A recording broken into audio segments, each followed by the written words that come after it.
Welcome to Relation Tales. Please like this video and subscribe. Relation Tales that we're grateful for each and every one of you. Let us know where in the world you're tuning in from. We'd love to hear from you in the comments. Let's begin. The air was unusually cool that evening. As I parked outside our house, the scent of freshly mowed grass hit me. But it didn't bring the usual calm. I've been working late for weeks, secretly planning a surprise trip for us to Santorini after the wedding just 2 weeks away. Our future together felt so close, almost tangible, that I stepped out of the car and glanced up at the house.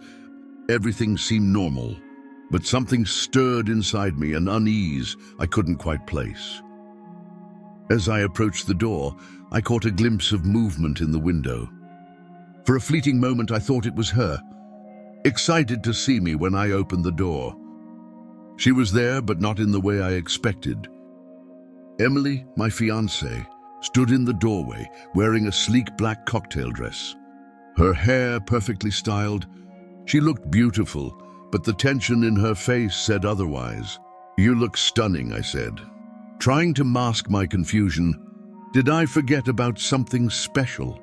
Her lips trembled into a strange smile. "No, there's nothing you forgot. We need to talk." Those words, they hit me like a punch to the gut. Whenever anyone says them, it's never good. Behind her near the door, I noticed a travel bag going somewhere. I asked, tried to keep my voice steady. She hesitated before answering. "I need some space just for the weekend." "The weekend," I repeated, my mind racing. "Emily, the wedding is 2 weeks away. What could be so urgent now?" Her gaze darted away. "I've been feeling overwhelmed. Work, wedding plans. I need to clear my head. It didn't add up." "Clear your head," I repeated, incredulous. "Where, with who?" Her silence was the first crack. Then, almost too softly, she said, "With a friend." I froze. "A friend?" My stomach churned. Is this friend a man? Her hesitation sealed it. "It's not what you think." She stammered to NY. Chest tightened as I fought to keep calm. "Then tell me, what is it?" Tears welled up in her eyes. "It's just someone I've been talking to. I needed someone to confide in." My hands clenched in a fist. "Someone who, Emily? Who is he?" She didn't answer right away. Finally, in a voice barely above a whisper, she said his name, Ryan. That name, it was like a knife twisting in my gut. I pressed her further, and the truth started spilling out in fragments. She had been talking to him for months. At first, she swore it was innocent. But as the story unraveled, it became clear this wasn't just a conversation. This was betrayal. "You've been planning a life with me, Emily," I said, my voice cracking with disbelief. "And all this time you've been sneaking around with him." Her tears flowed freely now. "I didn't mean for it to happen. I love you, but I felt like I was missing something."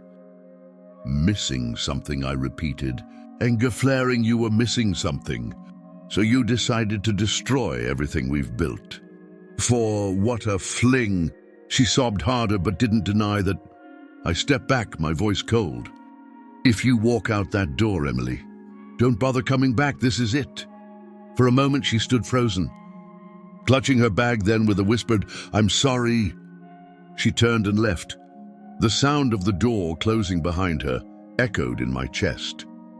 I stood there, staring at the empty space where she had been, the life we had planned crumbling around me. But that night, as I sat in the dim glow of the living room, nursing a glass of whiskey, one thought burned brighter than the rest. This wasn't over. The following morning, I woke up with a pounding headache and a bitter taste of whiskey still lingering. But the ache in my chest was far worse. The betrayal was raw, gnawing in my insides. I couldn't sit idle. I needed answers. Her words from last night replayed in my mind. Ryan, that name was all I had to go on. But it was enough. I reached out to Liam, an old college friend who had turned into a skilled private investigator. "Liam," I said, trying to steady my voice, "I need a favor. What's going on?" He asked Emily's been seeing someone else. I confessed, the words bitter on my tongue. I need to know everything about him. There was a pause before Liam replied, "Send me what you know and I'll get to work." I hung up, my heart pounding. This was step one. I had to know who this guy was before I could decide what came next. Later that day, Liam called back. His name is Ryan Caldwell. He said he works with her. He's her manager, divorced, early 40s, no kids. They've been meeting after work, grabbing drinks, dinners. And last night, they checked into a hotel downtown. My grip on the phone tightened. "Do you have proof? I've got photos and receipts." Liam said, "I'll send them over." When the email arrived, I forced myself to open it. Photo after photo showed Emily and Ryan together, laughing at a restaurant, walking hand in hand into a hotel. Each image was like a dagger twisting deeper into my chest. That I stared at the photos for what felt like hours, the anger simmering just beneath the surface. She had lied to my face, thrown away everything we built for him, but she hadn't counted on me fighting back. That I wasn't going to let this go. Quietly did I lean back in my chair, staring at the photos Liam had sent. My chest burned, but my mind raced with clarity. For the first time since Emily walked out the door, she thought I'd sit quietly, wallowing in heartbreak while she ran off with Ryan. She had no idea who she was dealing with. The first step was preparation. I reached out to Sarah, my lawyer. "Sarah, it's urgent. I need to protect everything I own. My house accounts, car, all of it." She listened carefully as I explained the situation, her voice sharp and efficient. "Since you're not married yet, she has no legal claim to your assets. But I'll make sure everything is locked down just in case." By the end of the day, everything was secure. Emily might have walked out on me, but she wasn't walking away with anything else. That evening, Liam called back with an update. "You're going to love this," he said, his tone carrying a hint of triumph. "Your boy Ryan isn't as squeaky clean as he seems. Turns out he's been embezzling money from the company for years. It's subtle, but there's enough to bury him." A slow, cold smile spread across my face. "Send me everything you've got already, on its way," Liam replied when the files arrived. I pored over every detail. Ryan wasn't just a liar and a cheater. He was a thief. I couldn't have asked for better ammunition. The next morning, I crafted an email from an anonymous account. It contained the incriminating photos of Emily and Ryan, along with a scathing message about their affair. I hit send, distributing it to Emily's closest friends, her family and a few of her colleagues. But I wasn't done using the embezzlement evidence Liam had uncovered. I sent another email, this one to Ryan's company's HR and legal departments. I laid out every detail, attaching the proof. By the end of the week, the fallout was spectacular.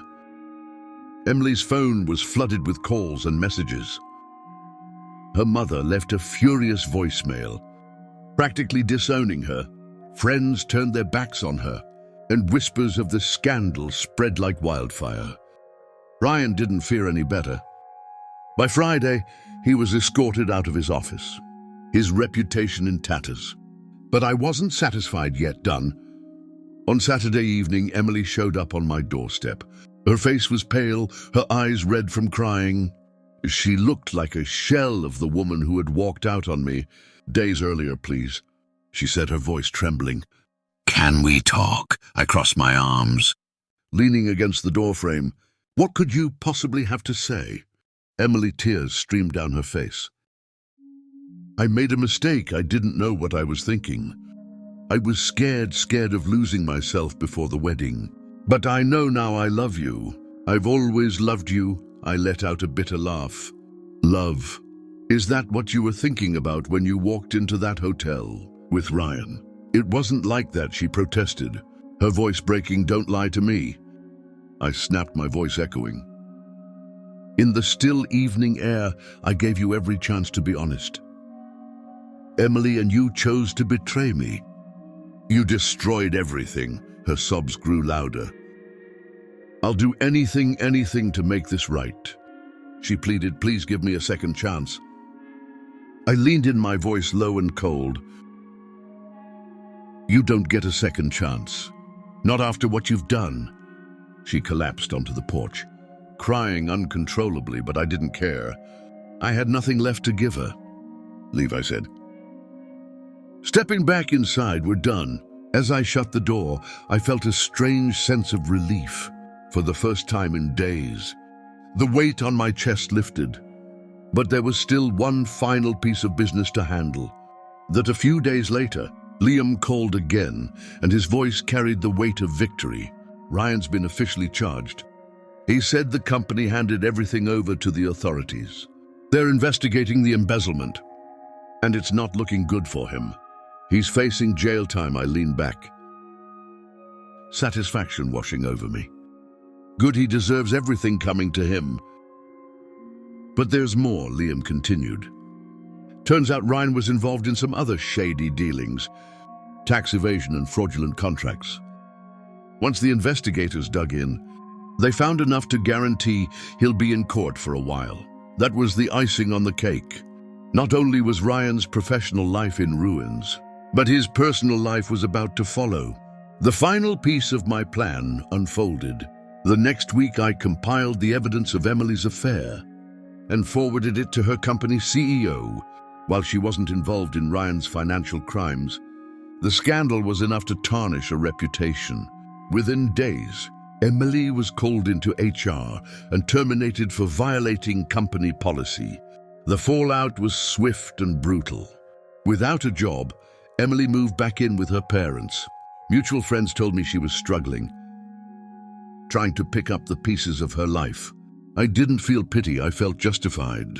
She had made her choice, and now she was living with the consequences. That AS for Ryan, his downfall was even more satisfying. He lost everything: his job, his credibility, and soon his freedom. A few months later, Liam sent me a text. Ryan's been sentenced 3 years for fraud. It's over. I stared at the message for a long time, a sense of peace finally settling in. Ryan had tried to take everything from me, but in the end, I had taken everything from him. Months passed, and I focused on rebuilding my life. The engagement ring Emily left behind was sold, and I donated the money to a local non-profit. The house we had planned to share was put on the market, and I moved to a new city. A fresh start. One quiet afternoon, as I sat on the balcony of my new apartment sipping coffee, my phone buzzed. It was a message from Liam. Just checking in, how's the new place? I replied with a photo of the view. Better than I expected. Thanks for everything. You've earned it, he wrote back to. As I put the phone down, I felt something I hadn't felt in a long time. Hope Emily's betrayal had almost broken me, but I came out stronger.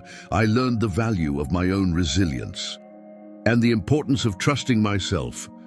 And as the sun dipped below the horizon, painting the sky in shades of orange and pink, I realized one thing for sure. This wasn't just an ending, it was the beginning of something better. The months that followed weren't easy, but they were necessary. Every day I peeled back layers of pain and resentment, piece by piece, rebuilding who I was before Emily and Ryan tore through my life. Therapy helped not just to process the betrayal, but to understand how I let myself trust so completely. Without question, the therapist, Dr. Harper, was blunt but effective. You've been through hell, she said in one session, but that doesn't mean you stay there. You can let this define you, or you can redefine yourself. Her words stuck with me that I started setting new goals. Fitness became my outlet. The gym turned into my sanctuary, a place where I could focus all the anger and hurt into something tangible. By the end of 6 months, I hardly recognized myself in the mirror. The physical changes were just the start.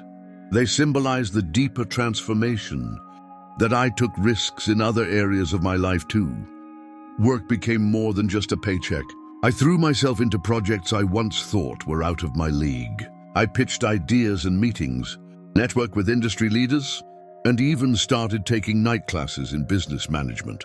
The small victories added up, and soon I wasn't just surviving, I was thriving meanwhile. Emily's life continued to spiral. A mutual friend, Jenna, occasionally shared updates. She's still living with her parents, Jenna told me one day over coffee. It's bad she's been trying to find work, but no one wants to hire her after what happened. She made her choices, I said. My tone, even Jenna gave me a long look. You're different now, I smiled faintly. I have to be. The true test of my transformation came a year later. I was attending a conference in the city, networking with other professionals, when I spotted her, Emily. She looked almost unrecognizable. The confident, polished woman I once loved was now a shadow of herself. Her hair was pulled back messily. Her clothes looked wrinkled, and there was a nervous energy about her. She saw me before I could turn away. Her eyes widened, and she quickly made her way over. Hi, she said, her voice barely above a whisper. Emily, I replied currently. She hesitated, then blurted out, I've been wanting to talk to you. I raised an eyebrow about what? She fidgeted, wringing her hands about everything. What happened between us, what I did. I don't know if you'll ever forgive me, but I need you to know how sorry I am. I stared at her for a long moment, the weight of her words hanging in the air. Finally, I said, I've moved on, Emily. You should too. Her face crumpled, but I didn't stay to see more. I walked away feeling no anger, no pain, just relief. That'd be why the time I left the conference, I felt lighter. See, her had been the final step in letting go. She was a chapter in my life, but the book was far from over. That evening, I stood on my balcony looking out at the city lights. The world felt full of possibilities, and for the first time in a long time, I was excited to see where life would take me next.